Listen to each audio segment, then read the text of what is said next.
우크라이나 전쟁으로 국제 곡물 가격이 요동치고 있습니다. 세계 각국은 식료품 수출까지 제한하고 있는데요. 우리 밥상 물가도 유탄을 맞은 상황입니다. 자, 김성환 평론가와 짚어보겠습니다. 어서 오십시오. 네, 안녕하세요. 엄청 올랐죠? 곡물 가격? 네, 어마어마하다고 표현해도 될 것 같습니다. 네. 유엔 세계 식량 농업 기구가 발표한 세계 곡물 가격 지수를 보니까요. 173.4포인트였습니다. 이게 어떤 의미냐면요.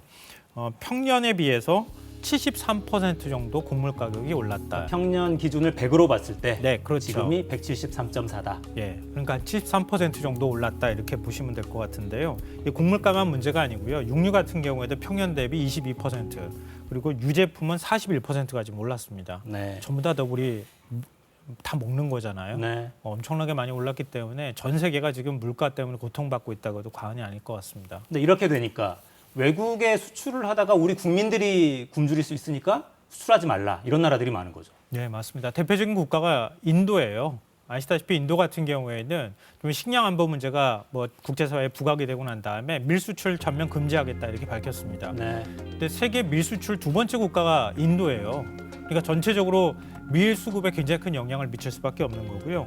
그리고 설탕 같은 경우도 역시 마찬가지입니다. 그러니까 인도가 계속 그렇게 이제 식량 안보 차원에서 어떤 결정을 내리니까 다른 국가들한테 여파가 미칠 수밖에 없는데요. 또 쌀 같은 경우에는 세계 2위, 3위 수출국이 베트남이나 이런 곳이에요. 태국 같은 경우인데 이곳은 쌀을 전면 수출 금지한 것은 아니고요. 쌀 가격이 우리 농민 보호를 위해서는 더 올라야 된다. 그래서 쌀 가격을 올리고 있어요. 그러니까 국제 쌀 가격도 지금 따라 올라가는 이런 현상이 발생하고 있고요. 터키 같은 경우에는 양고기를 주로 이제 수출하는데 네. 터키 같은 경우에도 양고기 수출 금지하겠다. 이런 식으로 지금 줄줄이 도미노 효과가 나타나고 있는 상황입니다. 네. 자, 이렇게 보호주의를 펴면 원래 농토가 넓고 돈도 많고 이런 나라들은 상관이 없을 텐데 가난한 나라들이 문제잖아요. 네, 이게 가장 큰 문제인데요. 세계 식량계획과 식량농업기구가 공동 보고서를 냈어요. 여기를 보면 2011년 아랍의 봄이나 2007년하고 8년 사이에 있었던 식량 가격 위기보다 더 상황이 심각해질 수 있다 이렇게 경고를 하고 있습니다.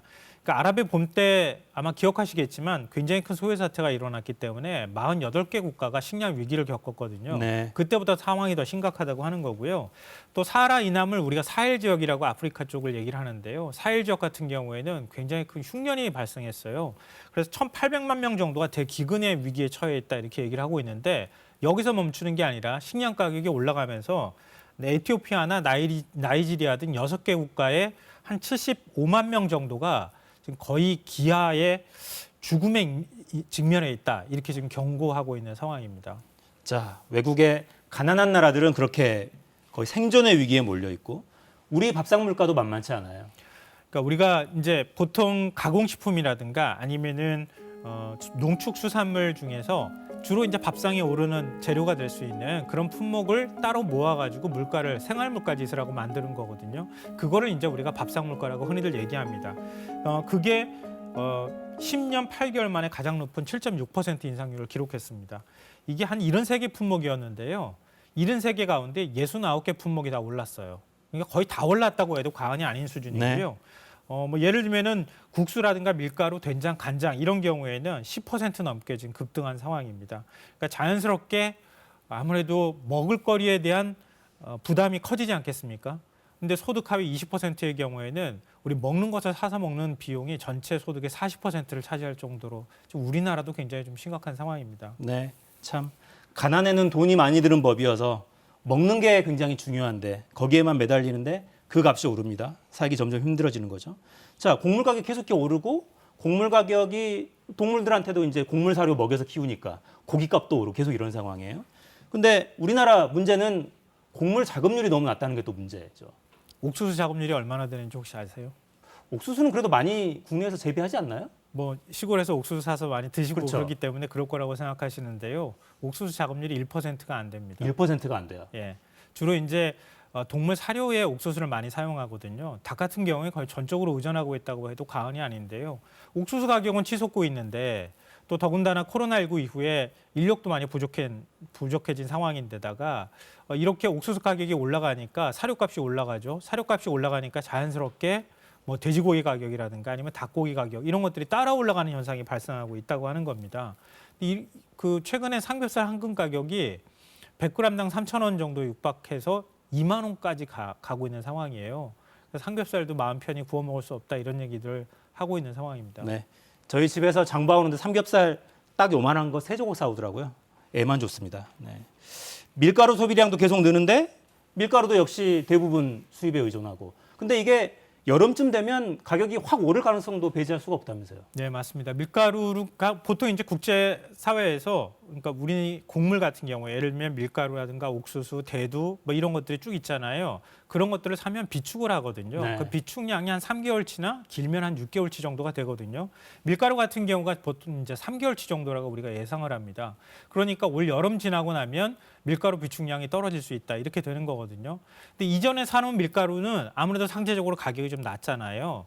근데 새로 사오는 것들은 밀가루 가격이 그러니까 밀 가격이 국제사회에서 한 60% 가까이 지금 급등한 상황이기 때문에 비축분으로 사온다고 하더라도 정부가 발표한 것처럼 할당 관세를 0으로 만든다 하더라도 결국 가격은 올라갈 수밖에 없는 상황이라는 겁니다. 그러니까 자연스럽게 밀을 가공해서 만드는 식품들, 라면, 뭐 하다못해 짜장면, 뭐 우리 칼국수 이런 가격들이 다 따라 올라가는 현상들이 나타날 수밖에 없다. 이제 이런 우려가 나오고 있는 상황입니다.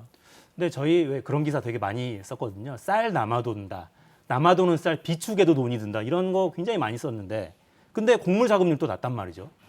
쌀만 작업률이 좋아요. 쌀만 높아요. 네. 전체적으로 식량 작업률이 우리나라가 20%가 안 되는데요. 그 정도라고 생각하시면 되는데 쌀을 제외하면 3%가 채 안 됩니다.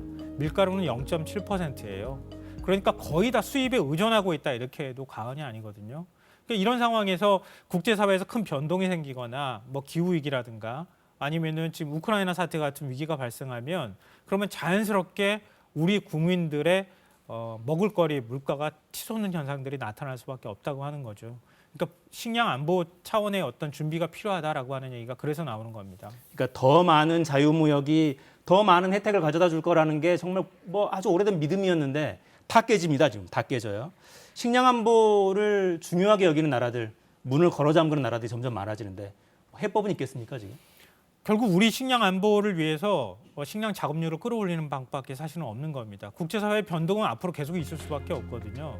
더군다나 지금 뭐 러시아에 대한 경제 제재나 이런 것들이 뒤따르고 있는 상황이기 때문에 앞으로 러시아 밀 수입하기가 우리가 쉽겠습니까? 그렇지 않거든요.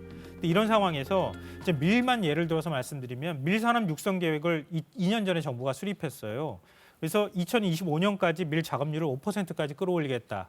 윤석열 정부도 7%까지 끌어올리겠다. 이렇게 얘기하고 있거든요. 2027년으로 조정하긴 했지만 근데 관련 예산이 200억밖에 안 돼요. 200억이요? 예. 200억으로 어떻게 경작 지원금을 줄 수 있겠습니까? 일본 같은 경우에는 밀을 정부가 수입해서 독점 수입해서 공급을 한 민간 업체에 공급하고 나머지 남는 이윤을 경작 지원금으로 농민들한테 주어서 지금 밀 작업률을 17%까지 올렸거든요. 굉장히 적극적이네요. 우리는 지금 0.7%잖아요. 그런 적극적인 보조금이나 지원 정책이 있지 않은 한 작업률을 끌어올리기가 현실적으로 어렵다 이런 지적이 나옵니다. 네, 그러네요. 가격 경쟁력이 낮기 때문에 시장에만 그렇죠. 맡겨서는 뭐 해결이 안 되는 네, 상황이니까요. 정부도 이 상황 좀 잘 좀 들여다보고 대책을 찾았으면 좋겠습니다. 자, 마무리하죠. 김성환 평론가였습니다. 감사합니다. 저는 내일 다시 뵙겠습니다. 4시엔 사사건건.